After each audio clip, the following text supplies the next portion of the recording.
Hello, bonjour, namaste, ni hao, and ohio everybody. What is going on? It is Galeriot here. Welcome back to the YouTube channel once again for another Danmachi Memoria Freese video. And today we have the Astrea record rerun banners finally live in-game right now. The part 1 banners specifically. Part 2 and part 3 are coming at a later date.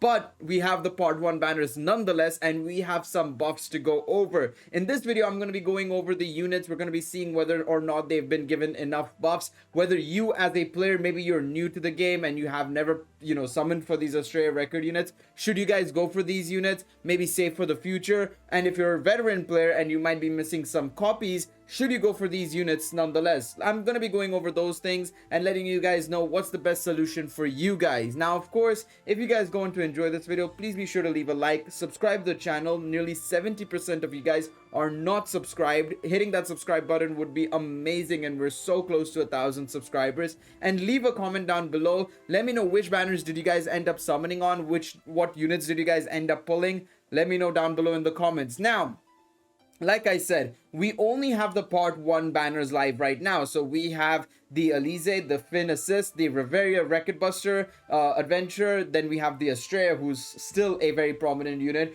We have the Artie, who's also a very prominent unit. And my face is covering Gareth, and you probably are better off forgetting about Gareth, to be quite honest.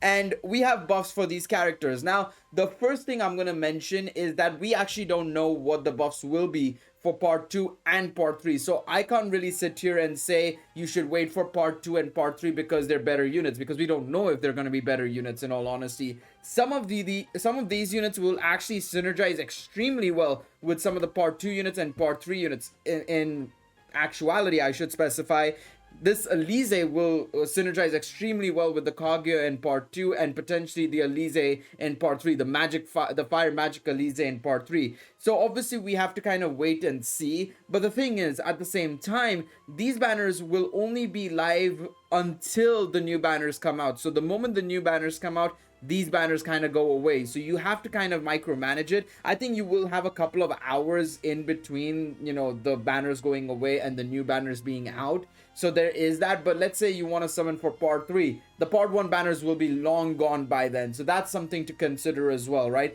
That's something to be wary about. Now, let's look at the units themselves and let's go over what changes they've made. Now, of course, I've got a complete,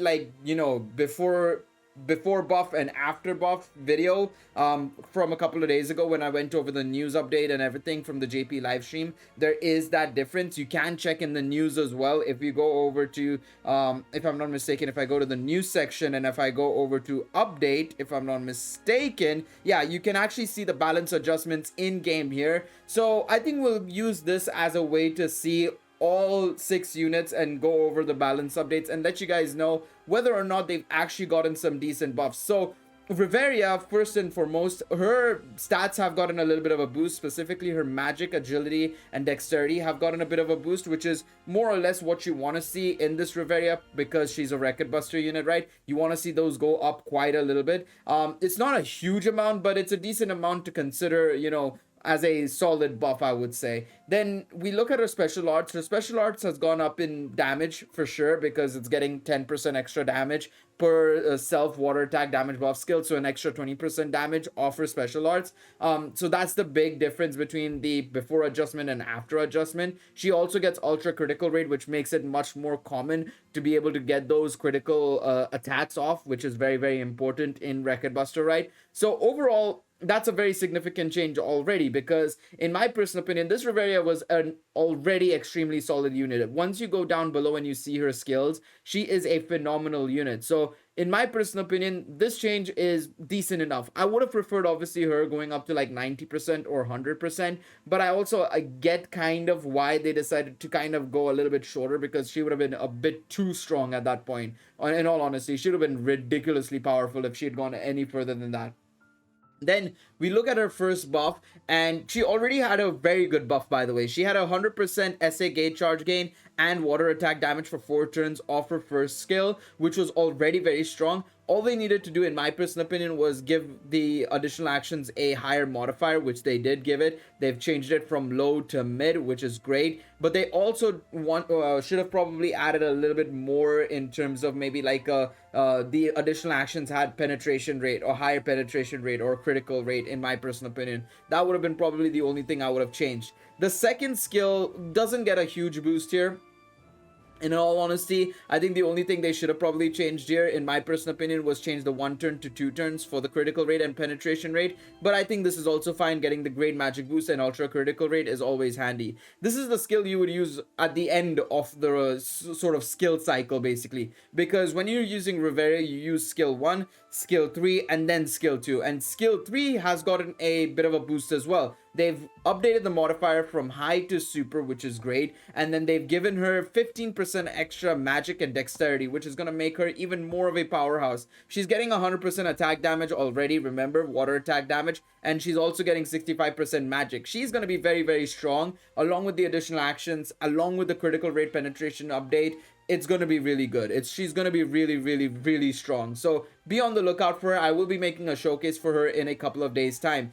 Gareth, I don't know what they were thinking with this unit when they first made him. I don't know what they were thinking, what they were doing with the buffs. I don't know, to be quite honest, because both times he's ended up becoming a bit of a disappointment. His stats buffs are pretty solid. He's gotten a bit of a stats buff across the board outside of magic, which is fine because he's not a magic unit. But then you look at his kit and it's just a lot of questions. His special arts is realistically not that bad, especially in PvE scenarios. But then you look at the rest of his kit and it's just a question of like, what were they thinking? What were they cooking with this Gareth, in all honesty? I don't know, because the fast earth attack damage plus 50% has only been given an extra STR boost, which in all honesty isn't that hot.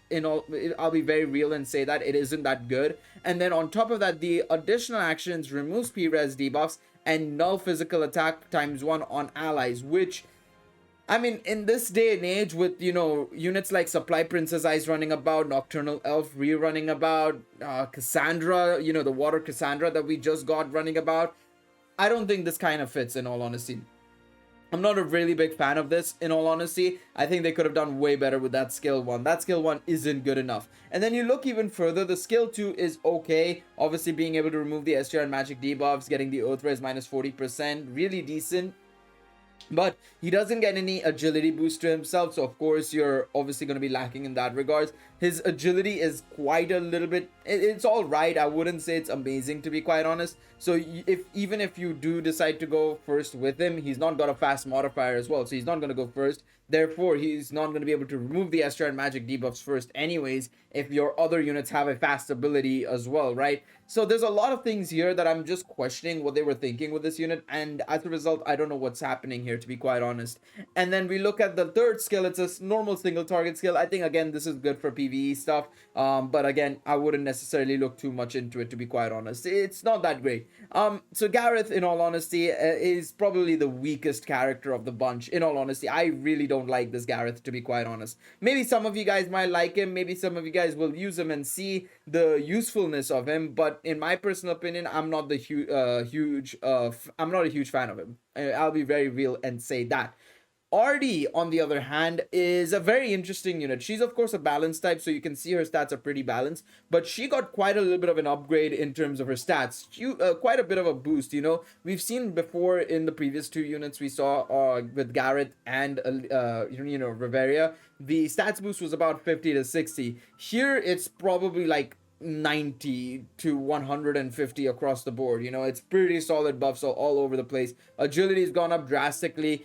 Strength is decent. Dexterity is decent. Endurance is decent. Magic stays the same, but that's okay. It's not something to worry about.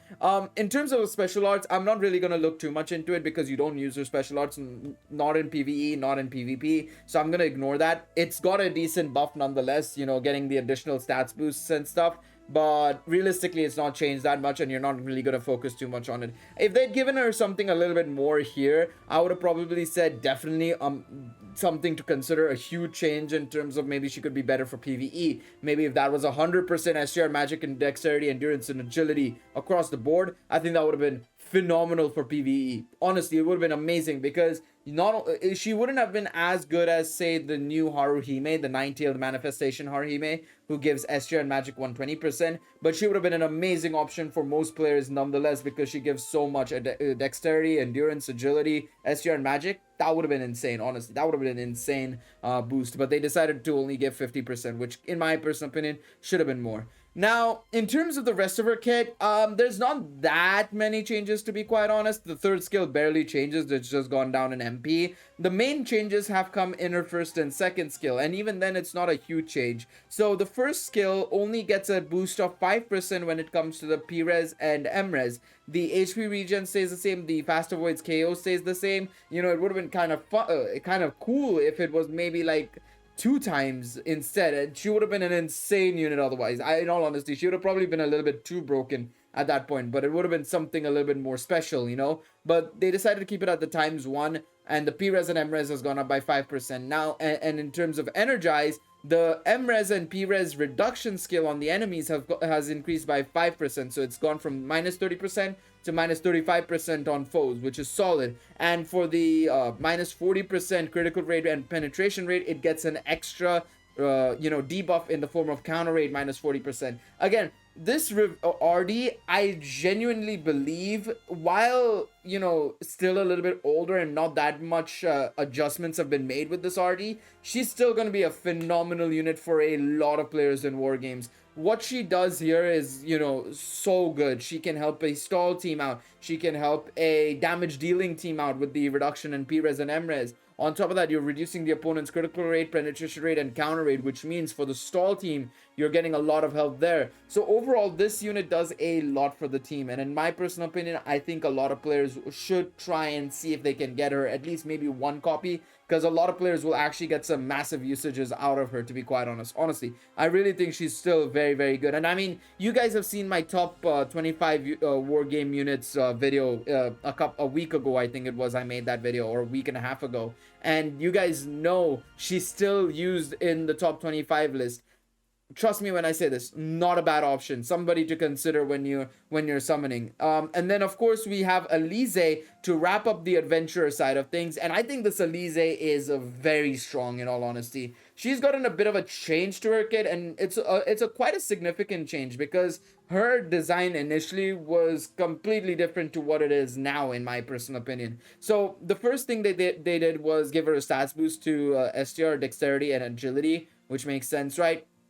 Then for her special arts, she's gotten a 30% boost to her allies buff, which is really nice to have, and it's going to make her a great option for a fire PvE team, to be quite honest, getting the STR magic and fire attack damage boost. And she will also synergize extremely well with the upcoming fire units from part 2 and part 3, the Kaguya in part 2 and the part 3 magic Alize. So that's something to keep in mind. Now we look at her first ability, and this has gotten a bit of a change, and we're going to showcase it in tomorrow's showcase. I'm going to be making a showcase for Alize, RD, and Riveria, so be on the lookout for that. It's going to be coming over the next couple of days. There's a lot of uploads I want to do to the YouTube channel, so be on the lookout. Hit that subscribe button, it would be amazing. But this Alize, like I said, gets a bit of a change. So originally her first skill had a fast modifier, and, you know, gave herself a buff STR and fire attack damage plus 60% and fire res minus 40%. Now post adjustment, it's no longer fast, but she gives herself agility 70% and STR and fire attack damage 70%, and she's given the additional actions. This is something I said that she needed to get for sure, was the additional actions, but I wasn't expecting them to change it entirely. I thought they would have kept the fast modifier and moved it to super, maybe fast super fire physical attack with ultra and counter rate, and the buffs would have stayed the same, maybe given that 10% boost like they have here.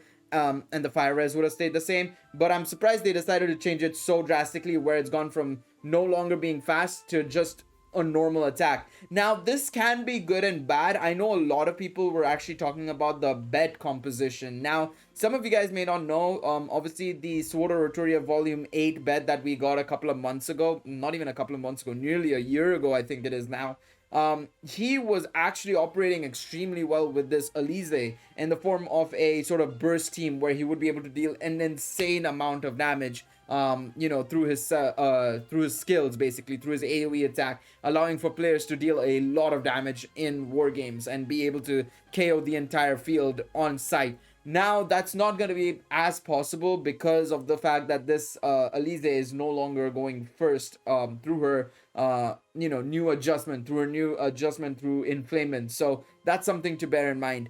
They have moved the modifier from inflammation to flaming charge, however. So flaming charge is now a fast super fire physical attack. It's gone from just being a super fire to fast super fire. The temporary strength boost stays the same. And now she gives allies critical rate and penetration rate 40% instead of 30%. That's actually quite significant, especially for a team. She's going to be able to support the team extremely well with that, and especially because she's going to go fast, it's going to be really good. Now, I'm not exactly sure how this is going to work out in the grand scheme of things, because in all honesty, there are a lot of Vestas and Bell and Ryus going about, which of course can remove your agility buffs right at the end of a turn because they go last. But I still believe that for the most part, if you can face a team that doesn't have those units, this Elise is going to be a very strong unit, very, very strong unit, honestly. Her third skill pretty much stays the same. It just goes up from high to super and goes from high penetration rate to ultra penetration rate, which is nice. MP increase as well. So that's something to bear in mind. Now, one thing to note is that all 4 of these units have Worm Killer as well. So, except for Artie. All of the other units have Worm Killers. So something to bear in mind. Kind of handy for, future PvE contents, I should say, and stuff like that. Now, the assist side of things, Finn here increases SA gate charge by 33%, stays the same, but the Astrea and magic buffs go up to 15% from 10%, while endurance, agility, and dexterity stay at 10%. Huge L here in my personal opinion. I think this Finn is really strong. I remember when I pulled him, I really loved him, and I used him in Wreck-It Buster so much, right? But I think they should have probably given this guy a bit of a boost. Either it should have been SA gate charge 44% and the Astrea and magic 15%, or the other buffs all should have been 15%, in my personal opinion. I think that would have been so good for a lot of teams, especially maybe in war games as well. He could have been an excellent war games unit if all the other, stats boosts were 15%, in all honesty. I don't know why they half-hearted it and just gave him Astrea and magic 15%. That's kind of disappointing, to be quite honest. That being said, Astrea, you can make an argument and say she's probably a bigger disappointment, because all she's just gotten is a 20 MP regen per turn addition. The rest of it stays the exact same. She's got 30% HP regen, null physical and magic attack ×1. It's handy, don't get me wrong. The 20 MP regen will come in clutch, especially when you're using a stall team in war games and you have those long 15 turn fights basically at times. But it would have been amazing to see her getting something else, getting a better addition, maybe becoming the first null physical and magic attack ×2 unit.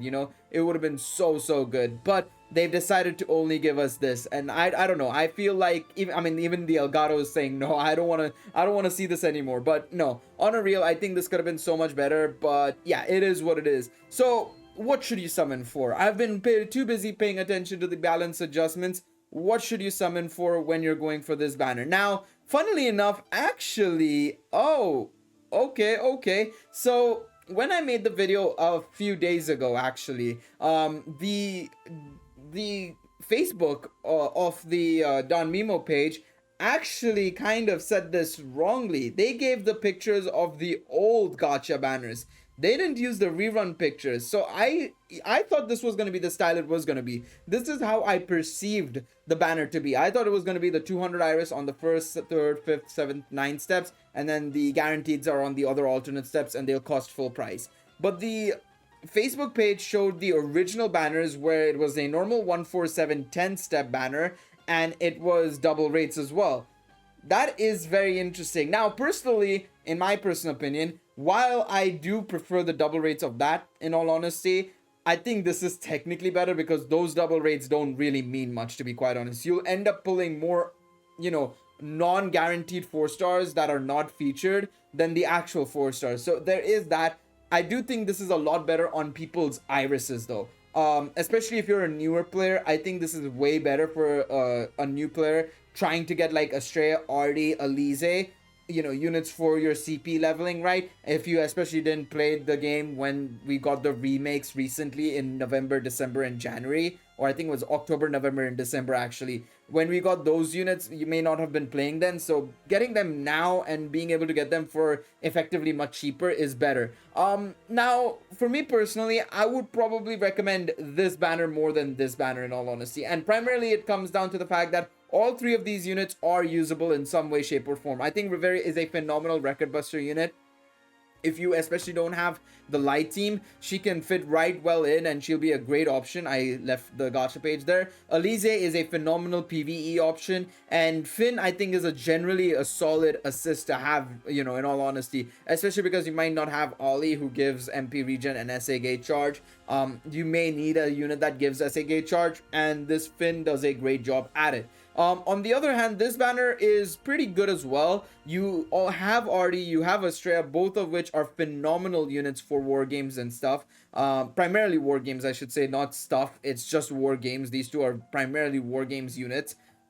Gareth, on the other hand, is a solid unit for the Earth team, but I wouldn't necessarily say he's a must-have, in all honesty. I wouldn't summon for him, in all honesty, and neither should you, to be quite honest. So, in all honesty, if you're going for one of these two banners, if you had to choose between one of the two banners, I would say the Justice Soars banner with Alize, Reveria, and Finn is much better than this banner. However, you can make a very good argument and say Astrea and Artie bump up the value so much of this banner that it is arguably better than this banner. It's kind of 50-50 for me personally. Obviously for me, I have no value from this banner, so I'll do two multis on this banner in this video. But if you are a new player, I personally would go for this banner because early game and everything, this is a much better banner. Late game, you can make an argument and say if you're going for a stall team and you're using a stall, setup and everything, this is a way better banner because of Astrea and RD.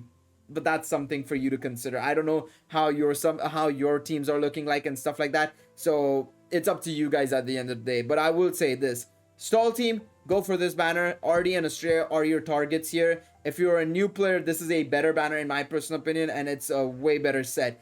Of course, you also have the factor of the Kaguya and Magic Fire Alize coming out in part 2 and 3, and you can build a very strong fire team through this setup as well, or through these three banners. Now, we don't know exactly what the buffs are going to look like for the Kaguya or Magic Alize, but they're going to be fire units. They're going to get some decent-ish buffs, hopefully at least.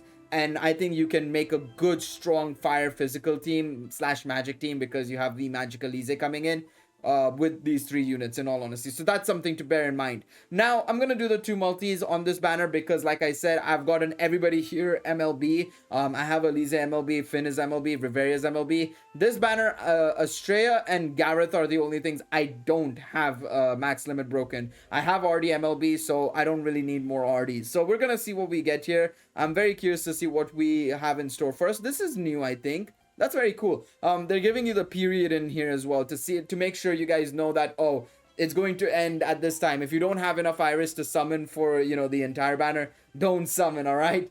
Do not go. Do not pass go, basically, is what they're saying. So, yeah, I think, obviously, right now, in all honesty, when it comes to this banner, right, I would probably say it's well worth waiting a little bit because, in all honesty, at this point in time, this is the only event that's going to be live for the next couple of weeks, right? You might want to stock up on Iris. We don't know if there's going to be a Hero Festa banner in the near future. I personally think that there is going to be a Hero Festa Zard and Althea coming very soon as well. So it's well worth considering saving up as much as possible rather than splurging on all three parts. And it's better to, pick and choose what you're summoning for. That's why I feel like it's better for you to go for only one of the banners. If you're a new player, to go for the first banner primarily and then see what's the buffs for Kaguya and potentially the Magic Alize, go for them and then save up for the upcoming Hero Festa or something, because there is a very good chance, I do believe that they could be tending towards making a fire team pop off again. I've always said this. I've said this before. A fire team regularly dominates Danmachi Memoria Freeze's metas. So I realistically would not be surprised if they decide to bring in the fire team and make them extremely powerful once again. So we have only one 4-star guaranteed in this multi. Let's see what we are looking like. Well, I say only one 4-star. I am expecting only one 4-star. There is a good chance we could get 2. But let us see. Tiona, Riveria, Ganesha. I think we're approaching our guaranteed soon. So let's see. I'm hoping it's Astrea. If it has to be anybody, I'm hoping it's Astrea. I think that's Astrea. That is Astrea. I'm pretty sure. Yeah, let's go. That's +2 for me, baby. That's +2 for me. I might actually go all in. We'll see. It depends on how much Iris I have and stuff. Because I actually want to make sure I have enough Iris to go in on a Hero Festa banner and stuff. And maybe some of the Part 2 and Part 3 banners. But I will see. I will figure it out and see what happens. But I mean, Astrea +2 so far is not bad at all. I would need 3 more copies from the upcoming guaranteeds to be able to actually get it to +5 though. So we'll have to wait and see on that front. But anyways, thank you guys so much for watching this Should You Summon. Let me know what you guys think about the new units. Well, I say new units. The rerun units and their buffs. Hopefully you guys like this format. Especially with me, me having to go to check the balance adjustments and everything. Let me know what you guys think. And hopefully you have a good time summoning. Let me know in the comment section down below. What did you guys end up getting? Remember, guys, if you guys enjoyed this video, please be sure to leave a like, subscribe to the channel, and I will see you guys in the next one. Take it easy, everybody. Bye-bye.